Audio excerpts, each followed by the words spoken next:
Hello and welcome to episode 63. Today we start our new review of what was an exceptionally short-lived range of game & watches. These futuristic-looking handhelds were titled the Supercolor series. Comprising of just two handhelds, with today's being the first of those two released, it was called Spitball Sparky. It was first offered for sale February 7th back in 1984, where it is tentatively believed to have sold 250,000 units worldwide. And it was given a production code of BU-201, as shown here on the cover of the instructions booklet. As we open the first two pages, we see the basic table of contents, shown before a photographic illustration that is neatly labeled with all the primary controls, functions, and in-game characters and sprites. With battery insertion, their correct type and maintenance overview, is then coupled to how to use the two red circular supplied safety stickers, used to secure the battery cover, is then all rounded out with a detailed explanation on how both the time and alarm functions are set. For today's game, the usual how to play section, is just a single sentence, which basically tells the players how to move Spitball Sparky left or right, while attempting to blow the ball back up into the blocks above, much like the earlier video game of Breakout. The various point scoring scenarios, and bonus options complete this section. Likely the most important part of the booklet is shown here, this infographic style of instruction, which spans a full 7 windows, spread out over 3 pages, that clearly breaks down the various gameplay strategies so that they are easily understood.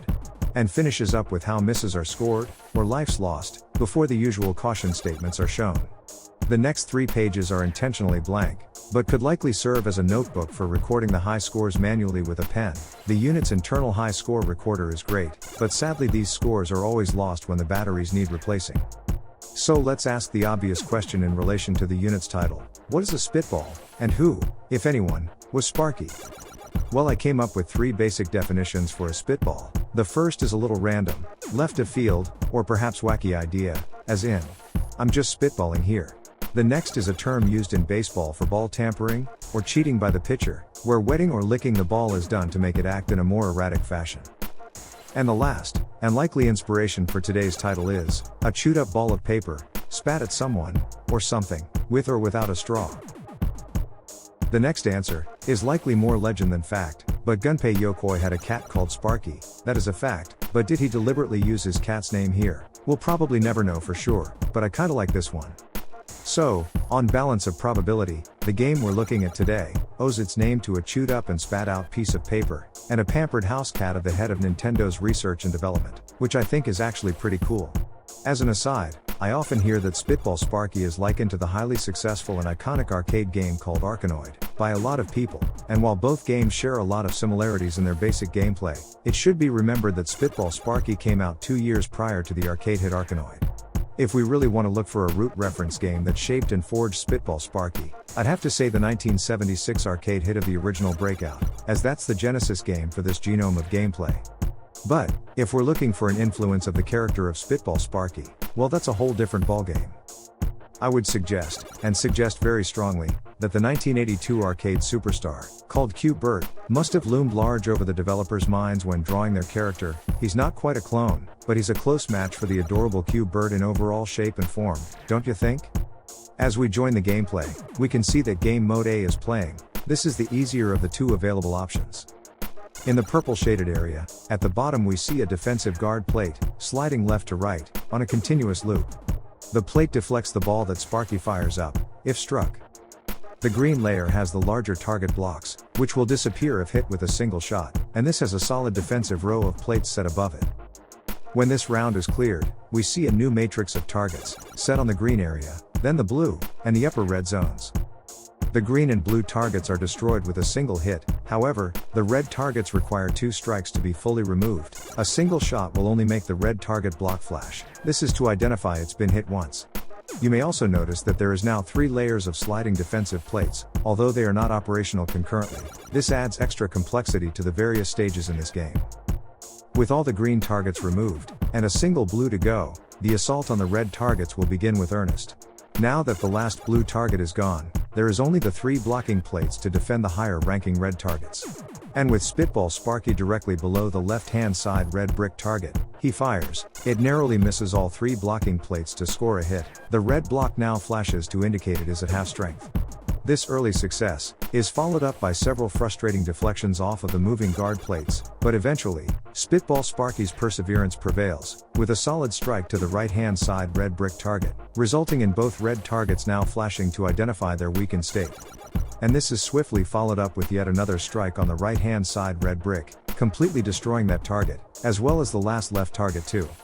Well, we'll wrap up the gameplay there. It is a fun game still in my humble opinion, but I think we need to look at the strange alignment of this handheld.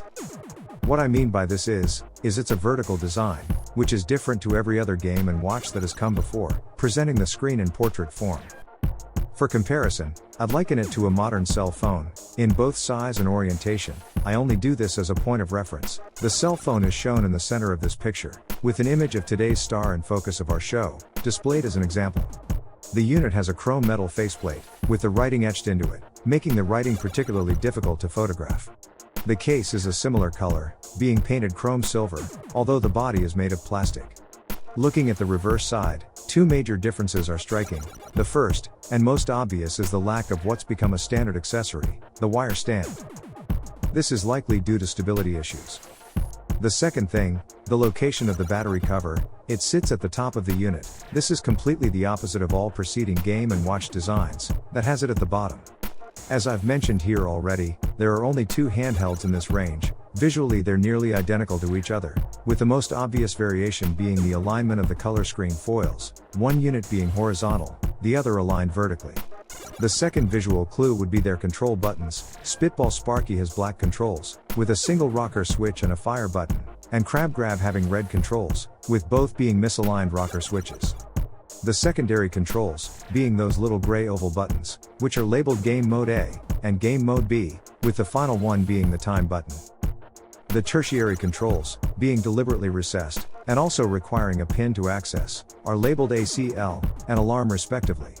The upper portion of the front of the unit has the classic Game & Watch logo, which is contained within a square, the series title, that being Super Color, and lastly shown to the right, is the Nintendo brand logo. The color foils used here give a limited facade of being a color screen, although they pale into insignificance when compared to the panorama screen, or tabletop series of Game & Watches that we've previously covered here on our channel. There is a limited number of Spitball Sparky cases that seem to have not been painted the traditional chrome silver, a factory error perhaps. These white cased examples fetch a very high price on the collector market. The Super Color series, that we have begun reviewing today, is credited as being the 8th design change in the Game & Watch range from Nintendo. This follows on from the Panorama Screen series of games, with that range being deemed to be the 7th. Additionally, Spitball Sparky itself being the overall 39th Game & Watch ever issued. A single homage to today's handheld occurred in the Game Boy Color, aptly named Game & Watch Gallery 3, where Spitball Sparky was an unlockable. It was playable in its classic mode only, and cost 40 in-game stars. With box art, if you're looking for a great example, then there's really only one place to look, and that would be Nintendo of America. Their box art, and the attention to detail, makes them simply amazing. Former legendary Nintendo employee, Hirokazu Tanaka, also known by his alias Hip Tanaka, is one of the most prolific sound engineers and composers who has ever worked at Nintendo. Not only did he compose the sounds and music for today's Game & Watch, he has been credited with composing as far back as Donkey Kong 3. Well, as we round out this episode, I'll finish off by posting a nice little montage of today's star in focus, the Game & Watch called Spitball Sparky. If you've any questions or concerns, or simply want to drop a comment, please feel free to do so in the comments section below. Next episode will complete this range of Game & Watches, which is a first for me, considering there are only 2 games to review, but you guys, there's a surprise in store, so keep a lookout for the second Game & Watch from the Super Color series, called Crab Grab. With all that said and done, I'd ask a massive favor, and request that you support us here on this channel with a big thumbs up. Always consider subscribing, or even hitting that alarm button. But mostly I'd like to thank each and everyone here today for sharing your time. It's much appreciated, so thank you.